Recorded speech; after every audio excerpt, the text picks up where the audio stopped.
May be the dead of winter in Michigan Outdoors, but boy, are we busy right now. Our outdoor art competition, which we're going to have at the Boat and Fishing Show, will be there for the full 9 days. We have our Sportsman's Banquet coming up this Saturday night. We judged our taxidermy competition today and narrowed down our art finalists in our art competition. We're going to tell you all about this and a lot more coming up right now because it's Thursday night. Time for Michigan Outdoors. From the rugged shore and woodlands of the north, its history of copper mines and iron ore, the Great Lakes fisheries. To the farmlands of the southern counties, we'll look around again at all that waits the sportsman in the state of Michigan.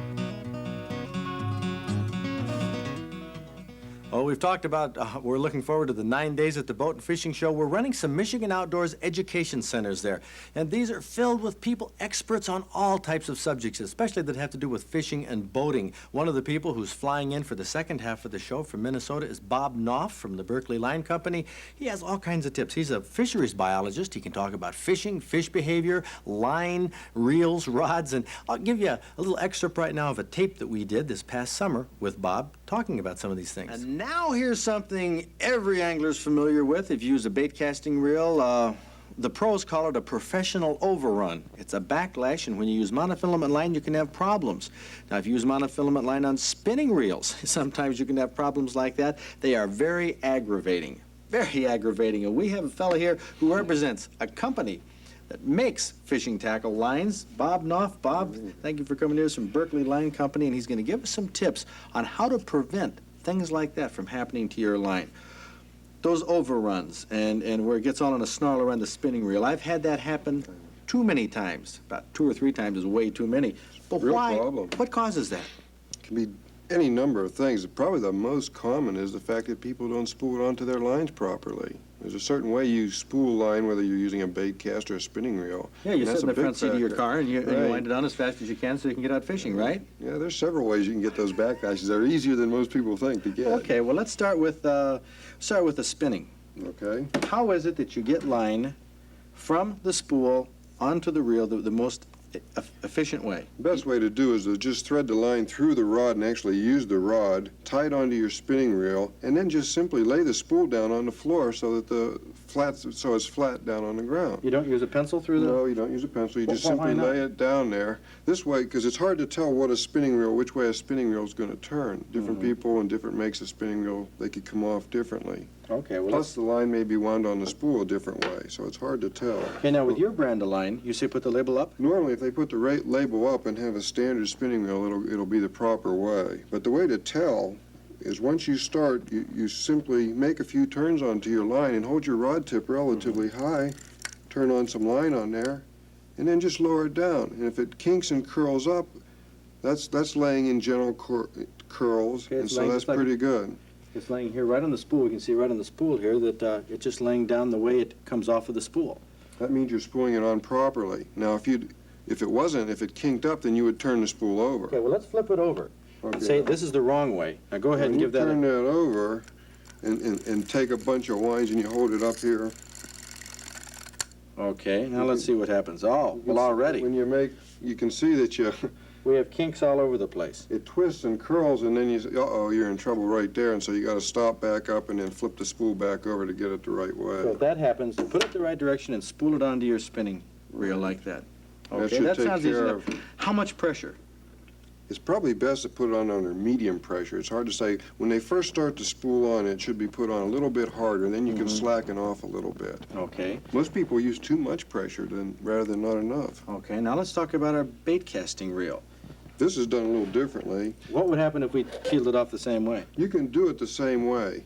Oh, you can? It would work, that pretty much, but there's no real reason. It's easier just to get someone, or it's as easy to get someone to put a pencil through it, and then you Like simply, this is a little easier. Remember, you take it from the top of the spool Top of the spool. to the top of the reel. Okay. Go And ahead, then you just wind a little simply on there.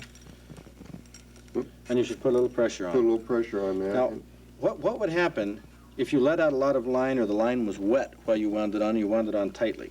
You want to put it on when it's dry. If you wet the line and then put it on too tightly, it'll stretch the line. And then when the line dries, it'll go back and you can break the spool or it'll make a permanent curl into the line. Oh, yeah, that permanent curl is really a pain for sure. About line care, I have heard and read that sunlight is really damaging to line. How damaging is it? Sunlight's one of the worst things that affects the line. There's two things that really damage a line. There's sunlight and there's heat. And if you put your line in a rod, in a rifle rack in the back of your pickup, you're giving your line a double dose of problems because you get both the light and the heat. Okay, now how much, if you let it sit out in the sun all day long, just the sun exposed right to the reel and the line, how much damage would that do? It'll weaken it. It depends on the thickness of the line. If you're using 6-pound test, it's more important to shield it from the sun than if you're using 17-pound test, which would take longer to penetrate through the line. Normally, you should change line once a year just to avoid this repetitive exposure to the sun. And then don't store your line when you into the indirect sunlight. Okay, and the heat, this really blows my mind right here, folks. We're going to do a demonstration we've done before on the show, but talking about how heat affects it. This is something you can do at home. Get somebody to take some line, and it could be even 15, 20, up to 50-pound test, and hold it tightly. Really stretch it. Not to the point of breaking it, but really stretch it. And Bob here is going to rub it with a handkerchief. Just get it. Just rub back and forth, and it's simulating what heat can do to the line. And if you can see the ends there, they're all shriveled up. You can see the ends. You can see the ends, how they're shriveled up. You feel it. It's actually as if they're burned. That's what heat does to a line. So if heat is so damaging to a line, friction is damaging, what happens if you put the line in the back of your car, in the trunk of your car, and the trunk gets up to maybe 130, 140 degrees? You can ruin line in a matter of hours by doing that. And it's hard to tell. Sometimes when you ruin your line, it'll turn white and get white cloudy. So you can sometimes see that it's bad that way. But if you just simply put it in your trunk and drive to your fishing location, when you get there, your line could possibly be just shot. It's probably weaker. When you say shot, how bad can it get? You can weaken, say, 6-pound test down to 4 or even less just in a couple hours' time. Man, some tips there that you anglers might not be aware of. Some people say my line rotted. Chances are that line could rot in a matter of hours in the trunk of your car when it's fresh off the shelf. Well, Bob, thank you very much for those tips. If you'd like some tips, Bob Knopf will be there the second half of the Boat and Fishing Show. A lot of other experts from major tackle manufacturers, Shakespeare, Lowrance, Vexilar, Fenwick, charter boat captains, people talking all about fishing, fishing rods. We'll have Eco Sportsman Service will be there with somebody who will give you a free lube and inspection of your fishing reel if you bring it down. A lot more experts than that, of course, are outdoor art exposition and taxidermy, and as I said, many experts on fishing. Trophy fish will be there, mounted fish, you can see those. In fact, we'll talk about a few trophy fish right now in our weekly trophy report. Look at the size of this yellow perch. At 2 pounds, it's a monster. John Helford from Menominee caught it the way most perch are caught, on a live minnow, still fishing. He caught it last April, probably just after the ice was out in the UP. Perch can be found all over the state, Great Lakes and inland lakes, and John caught his perch in Green Bay off Menominee County. Right now, anglers are using minnows through the ice, and according to Ned Fogel, Little Bay de Noc is one of the few good perch fishing holes right now in the UP. Manistee Lake has been spotty. It's been slow at Cedarville, but that should pick up any time now. Lakes Cadillac and Mitchell report good perch fishing, and Saginaw Bay is good all the way around, but the perch are small. Lots of shanties out on Lake St. Clair, too. And I expect that during the next month or two, we'll have more master angler perch this size registered with the DNR. Now, a big cousin to the perch, same family, but it grows larger, is the walleye. Many of the lakes that have good perch fishing also have good populations of walleye, but the master angler minimum is 8 pounds for that big cousin. Jim Glovac from Taylor caught this one, 8 3/4 pounds of good eating. Many walleye are caught on minnows, especially in the winter, but Jim took this one on a chartreuse sassy shad jig. Jigs are effective because walleye, like perch, stick close to the bottom, and of course you work a jig on the bottom. The only report I have of excellent walleye fishing right now is Indian Lake in the UP. Muskogee Bay reports fair walleye fishing. Little Bay de Noc, which is good for perch right now, is spotty for walleye. In the upper part of the lower peninsula, walleye are improving with some good catches at Hardy Pond. Otherwise, the better walleye fishing is around the corner. Jim Glovac's walleye came from the St. Clair River on the 1st of May. Lake St. Clair should produce some good ice fishing for walleye this winter, and that's when most master angler walleye will be reported, though, in the spring and summer months. Steelhead trout are another fish that anglers pursue in the winter, but not through the ice. Steelhead are a fish of the rivers and streams. And although most of them remain in the Great Lakes during the winter, coming upstream to spawn in the spring, there usually is a run in the fall, and the steelhead stay in the streams throughout the winter. This one was caught the 7th of November by Tom Wood of Coloma. He was fishing close to home in one of the best steelhead streams in the country, actually, the St. Joe River, and he caught it on a Hottentot. That steelhead weighed in at 17 pounds, 2 ounces. Now, the St. Joe River is where we fished with Emil Dean last week, and we took 2 steelhead under 10 pounds, which is about average for a day's fishing. Slow is the word this week on steelhead all over the state, except the one hot spot reported in the Traverse City area, Union Street Dam. Why it's so good up there this week, I don't know, but fishermen are catching them. Nothing reported on steelhead elsewhere in the state, including the Au River on the east side, which is usually a pretty good stream for drift boat fishing. Tom Wood's steelhead is a dandy. Well, you can see that, but Tom, we can't see you at all. I wish you would have had your face in the photo. Steve Kratzler from Lansing had the right idea with his photo. Steve is standing next to his Christmas tree since he caught this 15-pound, 3-ounce colorful male just 2 days before Christmas. He was casting a homemade spinner on the Muskegon River, normally a good steelhead river. It's good for walleye, too, but it's been slow lately. This steelhead is just 6 pounds, 3 ounces shy of the 1982 top steelhead. And since the state has controlled lampreys back in the mid-60s, steelhead have bounced back in the last 15 years. Good news for Michigan anglers, and since Steve Kratzer sent us this photo of his colorful Christmas steelhead, we'll make Steve our Michigan Outdoors Master Angler of the Week. I love pictures of trophy fish, but you know you can't eat a picture of a fish, but you can sure eat fish like this. This is smoked salmon that food smoker here, Bob Musselman, a food smoking expert. You're not only a food smoking expert, but you're a bass fishing expert. You're going to be doing both of those things now at the Boat and Fishing Show on the second weekend. That's right, and I'm looking forward to it. One of our special guests, bass fishing, you'll be doing some seminars on how to fish for bass with pork rind, Right. shallow water, middle of the summer. That's right. Well, we have some of that on film. We'll show that sometime on Michigan Outdoors. But right now we want to talk about food smoking. Salmon, cheese, sausage, venison. Look what we have here. Turkey and pheasant. I tell you, this man smokes everything. Right now, though, let's go to a film that we did a couple years ago, Bob, in your backyard to show how easy smoking food really is. Smoking fish, smoking salmon. There you are with a Lake Michigan, it's probably a Chinook salmon, a little Chinook or a coho, and you just steak the salmon, basically. Yes, I steak it. Leave the skin on and the bones in? Leave the skin on, yes. Now, is it better that way, or is it better to remove all those extraneous parts? It's better to leave the skin on. I trim the belly fat, but I leave the skin on. That seems to bind the pieces better while they're smoking and after you handle them later. We don't eat the skin, of course, Oh, you peel all that off. before we eat it. Okay, you put it in steaks about, what, 1.5 to 2 inches thick? That's right. Could you smoke a whole salmon? Sure you could. Sure, I smoke whole salmon sometimes, but most people prefer to have them in chunks. And they're a lot easier to handle, a lot easier to eat that way. But sometimes when we have a banquet, we may wish Smoke to a have a whole whole salmon, yes. Well, here's the brine. You put in about 1/4 of water and what, a cup of salt? Yes, we're using a quart of water, a 1/2 cup of salt, and a 1/2 cup of sugar to each quart. Oh, okay. Actually, I have 2 quarts of water there, so we're using a cup of salt and a cup of sugar.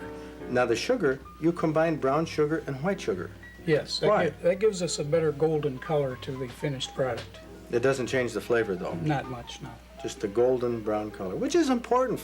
Smoked foods are something that are nice to look Oh, at. sure, it's a visual appeal that helps make it taste better.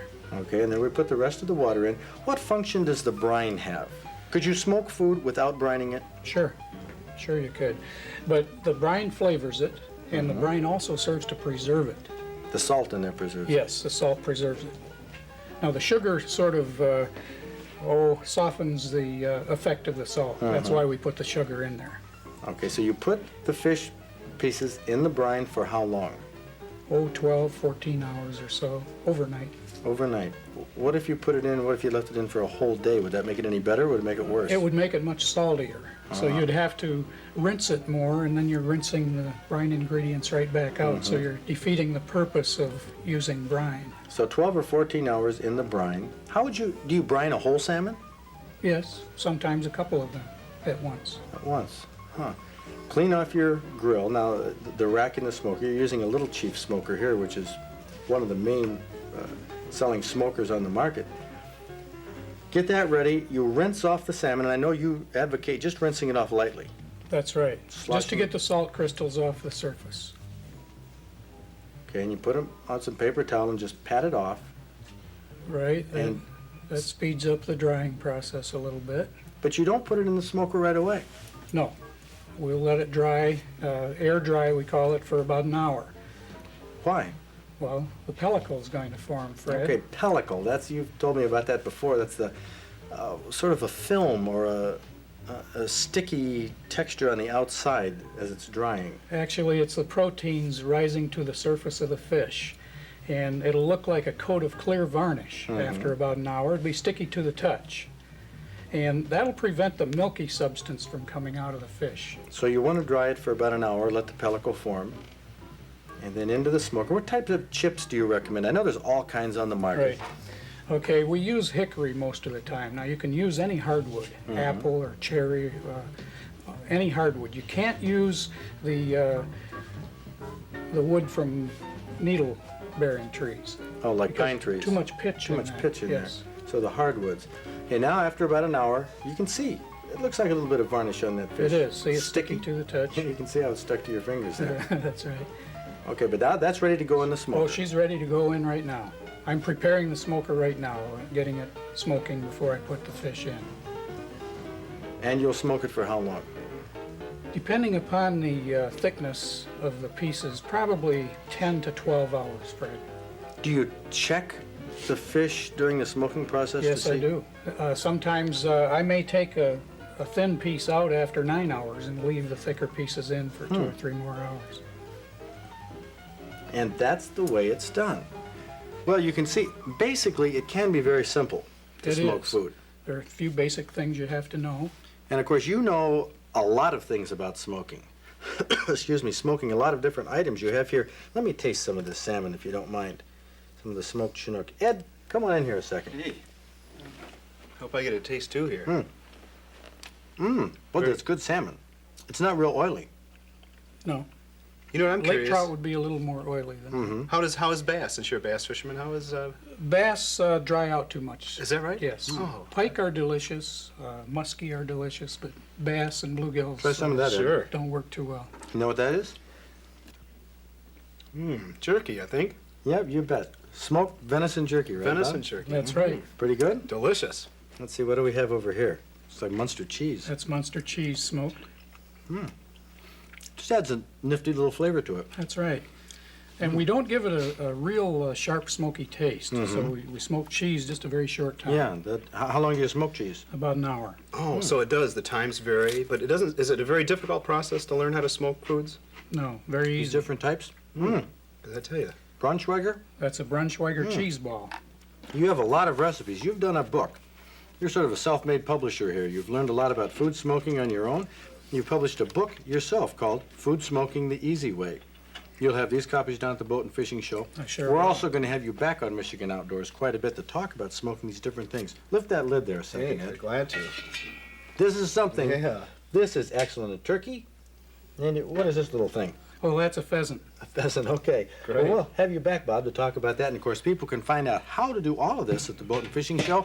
Ed, why don't you give them a rundown of what's coming up on our outdoor calendar? Okay, you'll need a pencil and paper because it's time for the Michigan Outdoors Outdoor Calendar. It's really hard to tell, Bob. We really don't have our finger on just what the real biological facts are. Turkeys in agricultural habitats, kind of a new game for everyone. Now, we're hoping we've prepared the public here. There's quite a bit of excitement and enthusiasm and just downright support for this turkey reintroduction project, whereas maybe prior releases didn't have publicity and public support quite to that extent. Now, the unique part of this situation here in southern Michigan is that turkeys used to be here, but right around the turn of the century, they were pretty well wiped out, and that was a combination of severe habitat loss, market hunting, which is obviously just severely unregulated hunting, people hunting for profit, and they just exterminated the turkeys. And since the turn of the century, there's been very few birds in southern Michigan. Iowa has started a reintroduction program. If you have any kind of a conception of what Iowa looks like, there's not very doggone much timber out there. Actually, only about 4% of the state of Iowa is in timber. And they started a reintroduction program of some turkeys in 1967, and now they feel they have 30 to 35,000 turkeys in that state. It's just really amazing the way those turkeys have blended into the mixed agricultural wooded habitats. Well, Bob, a historic moment. There's Dr. Howard Tanner, the man who really introduced coho salmon into Michigan. Well, I hope this planting is just it's written in history the way that salmon planting was. I love it. I really look forward to the turkey population, a huntable turkey population in southern Michigan. I got my souvenir this morning, too. Thank you very much, Dr. Tanner. Well, Bob, we hope that's another feather in Dr. Tanner's cap. You know, he has a feather in his cap maybe for a number of things, but he has a few thorns in his side, too. One of them, of course, is the budget cuts. Millions and millions of dollars. We just had a few more million the other day cut from the DNR budgets. In the general fund area, the DNR is going to be operating at something less than half of what they were 3 years ago. And that was kind of a surprise. It just came this past week. That's right. Another thorn in the side has been that report that MUCC instigated on how the fish and game monies were spent. And I read the report myself, and I don't think it was a scathing report at all on the DNR, but Tom Washington, MUCC, sent out some news releases that, well, didn't put the DNR in too favorable of light. Well, it was a legislative report, and perhaps what it really did was chastise the legislature as much as it did the department. It never accused the department of doing anything illegal. There were some minor things that they really see that maybe should be changed in the appropriations process, but there isn't anything patently illegal about the way that sportsmen's money's been spent. Well, this is going to be a real controversy. We'll have Tom Washington and Howard Tanner and various people on to talk about this in the coming months on Michigan Outdoors. But let's go to Dr. Tanner's response to your question of how he views this report. Well, I view it as very unfortunate. I look forward to opportunities to respond to the report in detail to the legislature and to the public. And I'm going to start by responding to the MUCC Executive Board tonight. And the information that it contains, I think, tends to be misleading. I think that the things that the sportsmen find most objectionable in the way of use of sportsmen's dollars, as indicated by the report, are things that the DNR doesn't have a choice on. There are legislative choices or there are statutory choices that provide so much funds on a prorated basis to civil service and to the Attorney General and so forth. The questions that related to Indian fishing and commercial fishing and so forth, I'll be very happy to respond to. And I think it's going to make our task more difficult. Our choice is either to cut way back on our wildlife and fisheries programs or get a license increase. As simple as that. Well, Bob, you've been on the scene at the legislature for many years before joining our staff here at Michigan Outdoors, so you're going to be setting up some interviews with a lot of people for us. We'll have a tremendous list of people from the DNR and the appropriations committees. Okay, well, we'll be finding out about that. Now I'm going to close out here. We just hot off the press, our third edition of Inside Michigan Outdoors, for many of you who have been waiting for it. We have all kinds of things in this new format. It's more like a magazine right now. We have letters, questions you've written into us, all our wild game recipes that we've had in the past couple months, pictures from our trophy report, articles in here based on things you've seen on Michigan Outdoors. Here's about our taxidermy, wildlife art, the boat and fishing show. Here's a directory of products and people and information that you've seen on the show that many of you have written in for. Things about our fundraisers, our Michigan Outdoors Council of Clubs, information on when their events and meetings are.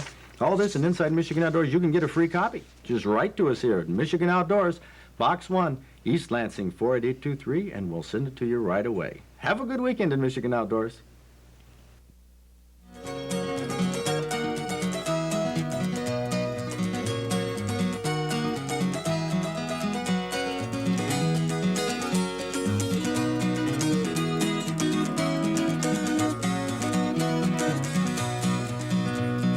Rugged shore and woodlands of the north, its history of copper mines and iron ore, the Great Lakes fisheries. To the farmlands of the southern counties we'll look around again, and all that waits the sportsman in the state of Michigan. And sometimes when the moon brings out the diamonds in the snow, and the stillness of the forest lies encased in Arctic cold, the wind might whisper through the trees, listen if you can, it tells you of the beauty in the state of Michigan.